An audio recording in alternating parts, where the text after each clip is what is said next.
பொதுவாக இந்தியா ஆன்மீக பூமி என்று சொல்லுவார்கள். இல்லை, இந்தியாவானது ஆன்மீக பூமி இல்லை, இது மதம் சார்ந்த பூமி. ஆன்மீகம் வேறு, மதம் வேறு. ஆன்மீகத்துக்கு மதம், ஜாதி, இன, மொழி கிடையாது.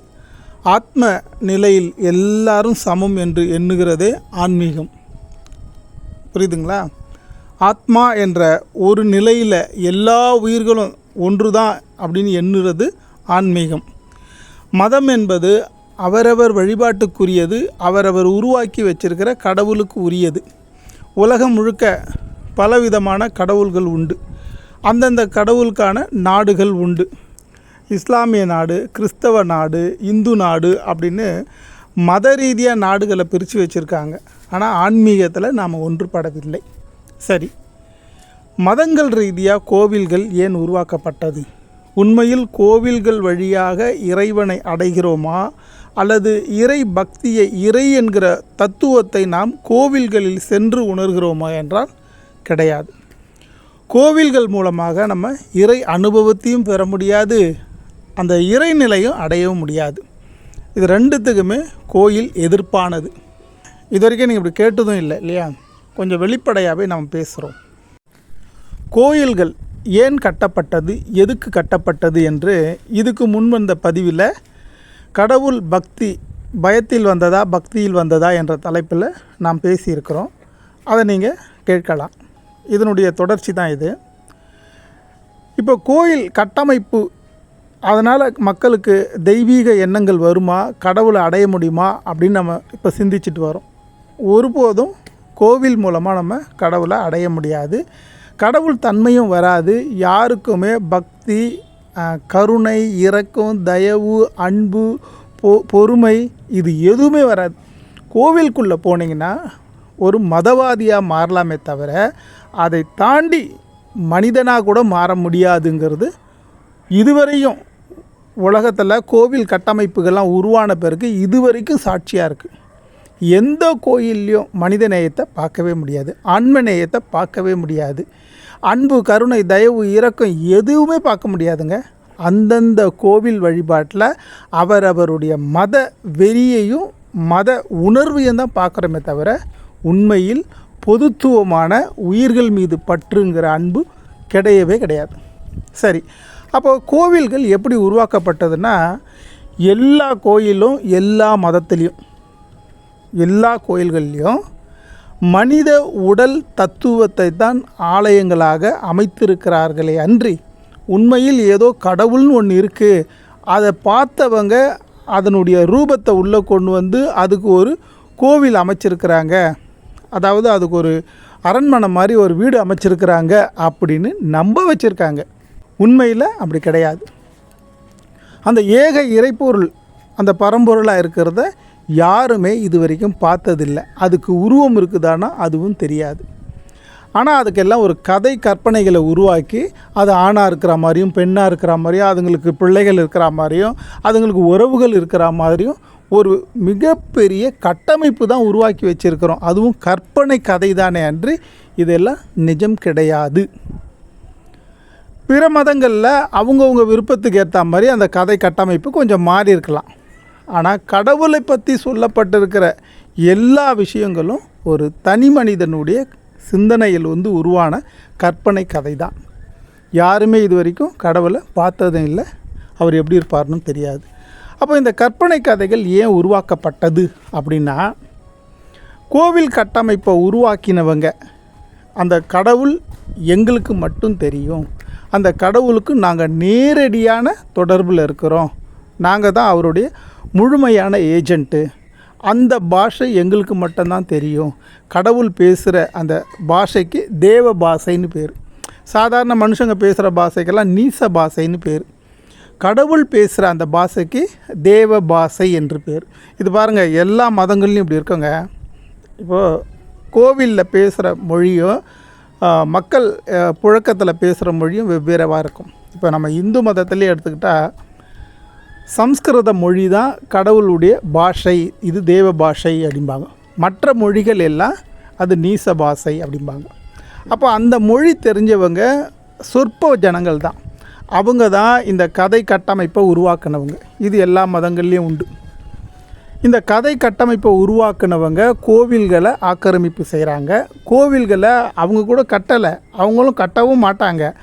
இந்த பக்தியை மக்கள்கிட்ட சொல்லி, இப்படி ஒரு கடவுள் இருக்கிறாரு, இந்த கடவுளுக்கு இந்த மாதிரி கதைகள்லாம் இருக்குது, அந்த கடவுளுக்கு இப்படி ஒரு கட்டமைப்பை உருவாக்கணும், அதில் கடவுளை வைக்கணும், அவரை வழிபாடு பண்ணணும், அந்த வழிபாட்டை நாங்கள் உங்களுக்கு சொல்லித்தரோம், கடவுள் உங்களுக்கு தேவையான எல்லா விஷயங்களும் செஞ்சு கொடுத்துருவாருன்னு மக்கள் மனசில் பக்தியை ஒரு கதைகள் வழியாக புகுத்தினாங்க. அப்போ இதுக்கு முன்னாடி மக்களுக்கு பக்தி இல்லையானாக்கா நம்ம இந்திய நாட்டிலங்க இது சிந்து சமூக நாகரிகத்தில் வளர்ந்த அத்தனை மக்களுக்குமே 5 தத்துவங்கள் தான் கடவுள். மண், தண்ணி, காற்று, நெருப்பு, ஆகாசம். இதை சென்ற பகுதியில் விளக்கமாக சொல்லியிருக்கோம். இந்த 5 தத்துவங்களை, இந்த மாபெரும் ஆற்றல்களை அந்தந்த பருவ காலத்துக்கு ஏற்ப அது சுயரூபத்தை காட்டும்பொழுது, புயலாகவோ வெள்ளமாகவோ பெருங்காத்தாவோ வெப்பமாகவோ நெருப்பாகவோ வான இடி முழக்கங்களாகவோ இப்படியெல்லாம் வரும்பொழுது இந்த 5 தத்துவத்தை பார்த்து மக்கள் பயப்படவும் அதை வணங்கவும் ஆரம்பித்தாங்க. ஆனால் உருவங்களே கிடையாதுங்க.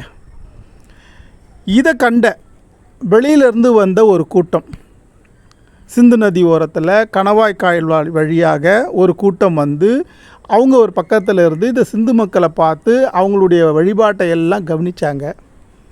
அவங்க இந்த மக்களோட அந்த கலந்த பிறகு, நீங்கள் வழிபடுற எல்லாத்துக்கும் ஒரு உருவங்கள் நாங்கள் கொடுக்குறோம். இது மழையா, அதுக்கு வர்ண பகவான், அவர் இப்படி இருப்பார்.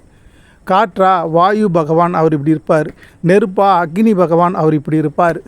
மண்ணா, மண்ணுக்கான கடவுள் பூமி மாதா, அவங்க இப்படி இருப்பாங்கன்னு ஒவ்வொன்றுத்துக்கும் ஒவ்வொரு கட்டமைப்பு. நதிகளுக்கெல்லாம் ஒரு 9-7 நதிகளுக்கு பெண்கள் பேர் வச்சு அவங்களுக்கெல்லாம் ஒரு கதை கட்டமைப்பை உருவாக்கியாச்சு. கடவுள்கள் கதை எடுத்திங்கனாக்கா ரொம்ப பெரிய அளவில் போகும். அதை புரிஞ்சிக்கவே முடியாது, யாராலுமே அதனுடைய ரிஷி மூலத்தை அறிந்து கொள்ளவே முடியாது.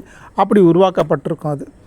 இந்த கதைகளுக்கெல்லாம் நான் ஒரு பொம்மைகளை கற்பனையாக உருவாக்கி கொடுத்த உடனே அதுக்கான கட்டமைப்பு, அந்த கட்டமைப்பினுடைய விதிமுறைகளை கூட அவங்களே நியமிச்சிட்டாங்க. கர்ப்பகிரகத்தில் சாமி இருக்கும், அதை வழிபடுற உரிமை மட்டும் முதல் பிராமணன், 2வது சத்திரியன், 3வது வைசியன், 4வது சூத்திரன் என்று நடுத்தரத்தில் இருக்கிற இந்த 2 மக்களும் அந்த கோயில் நடத்துகிறவங்களுக்கு சேவை செய்கிறவங்களாகவும், கடைசியாக இருக்கிற மக்கள் வந்து மொத்த உழைப்பாளி மக்களும் இந்த மக்களுக்கு அடிமைகளாக இருக்கும்படியாக மாற்றிட்டாங்க. இதை மக்கள் நம்ப ஆரம்பிச்சிட்டாங்க. இந்த நம்பிக்கையின் பேரில் தான் இன்றைக்கி கோவில்கள் ஓடிட்டுருக்கு. இந்த கோவிலின் பேரில் தான் ஏற்றத்தாழ்வு உண்டாயிருக்கு. இந்த கடவுளின் பேரால் தான் ஜாதி வேற்றுமைகள் வந்திருக்கு. அவங்க வர்ணாசிரம தர்மம்னு பிரித்து வச்சு தங்களை உயர் சாதியாகவும் தங்களை உயர்நிலையிலும் மற்ற 3 நிலையில் இருக்கிறவங்கள்ட்ட பொருளாதாரத்தையும் 4வது நிலத்தில் இருக்கிறவங்கள்ட்ட உழைப்பையும் வாங்கி அவங்க மூலமாக கட்டமைக்கப்பட்டது தான் கோவில்கள். அந்த கோவில்களில் யார் யார் எங்கெங்கே நிற்கணும்னு கூட விதிமுறை பண்ணிட்டாங்க. முழுக்க எல்லா மக்களையும் கோயிலில் கொண்டு போய் சிறைப்பிடிக்கிறது போல், ஒரு சிறைசாலையில் அடைக்கிறது போல் பக்தின்ற பேரால் அடைச்ச உடனே அந்த விதிமுறைகளுக்கு இவங்க கட்டுப்பட்டுட்டாங்க. அப்போ அந்த கடைசி மக்கள்லேருந்து நடுத்தரத்தில் இருக்கிற எல்லாரையும் வேலை வாங்கிறது அந்த சாமி பக்கத்தில் நிற்கிற பிராமணன் அப்படிங்கிறவன் ஒருத்தன் நின்றுட்டான். இவனுக்கு கட்டுப்பட்டு எல்லாருமே அங்கே போய் நிற்கிறாங்க. இப்போ அவன் என்ன பாஷையில் சாமிக்கிட்ட பேசுகிறான்றதுக்கு இந்த 3 பேருக்குமே தெரியாது. அதனால் அந்த பாஷை புரியாதனால இப்போ என்ன ஆகிட்டாங்க, அவங்க தெய்வ பாஷை பேசுகிறாங்கன்ட்டு அவங்க என்னெல்லாம் சொல்கிறாங்களோ ஒரு ஆகம விதின்னு எழுதிக்கிட்டாங்க. அந்த கோவிலில் சாமியை இப்படி தான் வழிபடணும், இந்த நேரத்தில் தான் வழிபடணும், வருஷத்துக்கு இத்தனை நாள், மாதத்துக்கு இத்தனை நாள், வாரத்துக்கு இத்தனை நாள், ஒரு நாளைக்கு இத்தனை முறை அப்படின்னு ஒரு விதிமுறையை எழுதி வச்சு அதை மீறாதபடி அவங்க சட்டத்திட்டங்களை கடுமையாக வச்சுருக்காங்க. அதை மீறதுக்கு யாருக்குமே அனுமதி இல்லாமல் இந்த நடுத்தரத்தில் இருக்கிற 2 பேரையும் 3வது கடைசியாக இருக்கிற அந்த சூத்திர மக்களை அடிமையாக்கி வச்சுருக்கிறாங்க. இப்படி தான் கோவில் உருவாக்கிருக்கு. இன்றைக்கி கோவில்களுடைய பேஸில் தான் மக்களுக்கு இடையிலே ஜாதி வேற்றுமை ஏற்றத்தாழ்வுங்கிற பிரிவினை உண்டாயிருக்கிறது. இது ஆணி வேறு எதுனாக்கா கோவில்கள் தான். அந்த கோவில்களை சுற்றி உள்ள அந்த கோவில்களை வச்சு கட்டமைக்கப்பட்டிருக்கிற ஆகம விதி இதில் தான் அடங்கியிருக்குது. இது 4 வேதங்கள்னு வச்சுருக்கிறாங்க. இந்த வேதங்கள் அடிப்படையாக தான் இதையெல்லாம் நடத்துகிறோன்னு. இதுக்கு மனுஸ்மிருதின்னு பேர். பகவத்கீதையில் 18 அத்தியாயங்களை உருவாக்கி 14லேருந்து 18வது அத்தியாயம் வரைக்கும் இந்த ஏற்றத்தாழ்வு பிரிவுகளை பிரித்து வச்சுருக்காங்க, வர்ணாசிரம தர்மம். இந்த பேசிக்கில் தான் கோவில் கட்டமைப்பு உருவாகிருக்கிறது. இப்போ நம்ம நாட்டில் மிகப்பெரிய கோவில்கள்லாம் இருக்குது. இந்த கோவில்களெல்லாம் பார்த்து நம்ம ரொம்ப ஆச்சரியப்படுறோம். எங்கள் இந்திய நாடா, இது ஆன்மீக நாடு? இது ஒன்றும் ஆன்மீக நாடு கிடையாது, இது மத நாடு. இங்கே கோவில் கட்டமைப்புலாம் பாருங்கள், ரொம்ப பெரிய புனித ஸ்தலங்கள்லாம் உண்டு. எதுவுமே இங்கே புனித ஸ்தலமே கிடையாது. நாம் எதை புனிதம்னு சொல்கிறோமோ அந்த கோவிலில் போய் பார்த்திங்கன்னா அங்கே கற்சிலையிலேருந்து அங்கே உள்ள வழிபாட்டிலேருந்து அந்த உருவாக்கி வச்சுக்கிற சிற்ப சிலைகள் எல்லாமே நாம் எது இங்கே ஊரில் அதர்மம்னு சொல்கிறோமோ அதுதான் கட்டமைப்பாக இருக்கும். அப்போ உண்மையிலே மனித வர்க்கத்துக்குள்ளே, உயிரினங்களுக்குள்ளே புனிதம்னு ஒன்று கிடையவே கிடையாது, அதர்மம்னு ஒன்று கிடையாது. சூழ்நிலைக்கு ஏற்ப உருவாக்கப்பட்டது தான் எல்லாமே. நாம் வச்சுக்கிற சட்ட திட்டங்கள் எல்லாமே மனுஷங்க தேவைக்கு ஏற்ற உருவாக்கப்பட்டதை தவிர இது வானத்திலேருந்து வந்ததுங்கிறதெல்லாம் சும்மா ஏமாத்து பேச்சு. இதை நம்புகிறவங்க அதுக்கு அடிமையாகிறாங்க. நான் எங்கள் மாதிரி விழிப்புணர்வோடு அதை சிந்திக்கிறவங்க நாங்கள் எதுக்கும் அடிமையாகிறது இல்லை. இது மாதிரி ஒரு விழிப்புணர்வு எல்லா மக்களுக்கும் வரணுன்னு தான் எல்லா காலகட்டத்திலையும் பல ஆயிரக்கணக்கானவர்களை இந்த இயற்கையே உருவாக்குது. இதை பற்றி விழிப்புணர்வு அடையுங்க. நீங்கள் எங்கே ஏமாறுறீங்கன்னு புரிஞ்சுக்கங்க. கடவுளுங்கிற பேரால், பக்திங்கிற பேரால் மனுஷால் கடவுள் தான் படைச்சார்னாக்கா இந்த ஏற்றத்தாழ்வு படைச்சவன் கடவுளாக இருக்க முடியுமா? கடவுள் இந்த மாதிரி ஏற்றத்தாழ்வு படைப்பாரா? ஒரு தாய் தகப்பனுக்கு 4 பிள்ளைங்க இருக்குன்னா 4 பிள்ளைங்களும் கண்ணு கருத்தமாக தான் பார்ப்பாங்க. எந்த பிள்ளை நோஞ்சானா இருக்குதோ, சரியான அறிவு வளர்ச்சி இல்லையோ அது மேலே தான் அதிக அக்கறை செலுத்துவாங்க. ஆனால் நம்ம சமூக கட்டமைப்பு எப்படி இருக்குனாக்கா, பெருங்கூட்டத்தை ஒதுக்கி வச்சு அந்த கூட்டத்தினுடைய உழைப்பையும் அறியாமையும் பயன்படுத்தி நடுத்தர கூட்டமும் தன்னை மேற்ஜாதின்னு சொல்லிக்கிற அந்த கூட்டமும் நல்லா சுகமாக வாழ்ந்துக்கிட்டே இருக்குது. இதுக்கு என்ன காரணம்னா, எங்கே போய் நீங்கள் சிறைப்பட்டீங்க, எதனால் இந்த அடிமைத்தனத்தில் வாழறதுன்னா ஒரு விஷயத்தை நாம் நம்புகிறோம் இல்லையா? நான் ஒரு மதம் சார்ந்தவன், எனக்கு இந்த கடவுள், என் வம்சாவழி இந்த கடவுள், எங்களுடைய பாரம்பரியம், எங்களுடைய பழக்கங்கள், எங்களுடைய வழிபாடு, எங்களுடைய படையல், எங்களுடைய வணக்கத்து முறை, இதையெல்லாம் நம்ம நம்பிட்டு வரோம் இல்லையா காலகாலமாக. இதில் தான் நாம் சிறைப்பட்டிருக்கிறோம். ஒரு வர்ணத்தார், இப்போது சத்திரியன்னு சொல்கிறாங்கன்னு வச்சுங்களேன், அந்த சத்திரிய இனம் சார்ந்தவங்க ஒரு கோடி பேர் இருக்கிறாங்கன்னு வச்சுங்களேன். அந்த 1 கோடி பேர் மக்களும் அதுக்கு அடுத்து இருக்கிற வைசியனை அடிமைப்படுத்தலான்னு பார்க்குறாங்க. இந்த சத்திரியனும் வைசியனும் சேர்ந்து அவனுக்கு கீழே இருக்கிற சூத்திரன் சொல்கிறவனை அடிமைப்படுத்தலான்னு பார்க்குறாங்க. அதுவும் அடிமைப்படுத்துறது எப்படி பார்த்தா, தாங்கள் உயர்ந்த ஜாதி, நீங்கள் எங்களுக்கு கீழ்ப்படியணுன்ற ஒரு கட்டாயத்தையும் ஒரு விதி மீறல்களையும் ஒரு துன்புறுத்தத்துக்கும் ஆளாகிறாங்க. இது மாதிரி கொஞ்ச நாள் இல்லைங்க, பல 1000 வருஷங்களாக இது மாதிரி அடக்குமுறைகள் நடந்தது. இதிலிருந்து கொஞ்சம் கொஞ்சமாக விழிப்புணர்வு அடையிறதுக்கு எவ்வளோ பேர் இந்த அறிவாற்றலாக பேசினாங்க.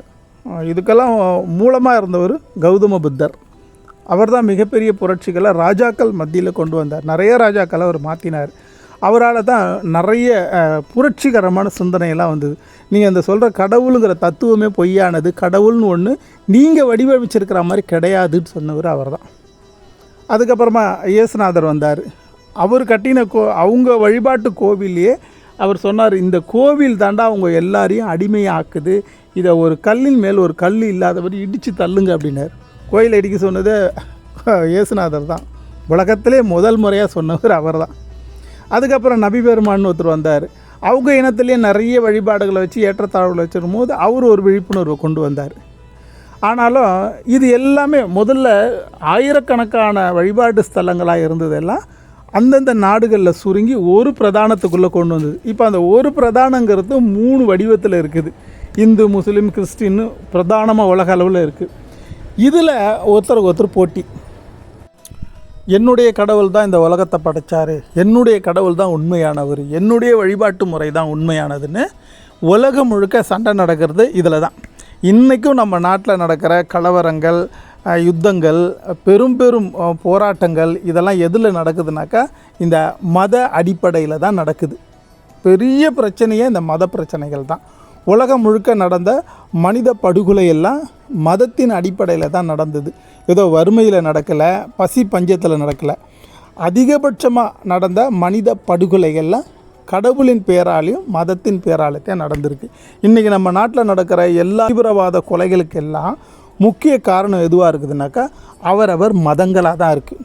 ஒரு மனுஷனை இன்னொரு மனுஷன் கொன்று குவிக்கிறானாக்கா ஏன் கொன்னான் அப்படின்னாக்கா மதத்தின் அடிப்படையில் என் கடவுள் தான் சிறந்தது, என்னுடைய வழிபாடை தான் இந்த நாடு முழுக்க கொண்டு வரணும், இதுதான் பிரதானமாக இருக்குது.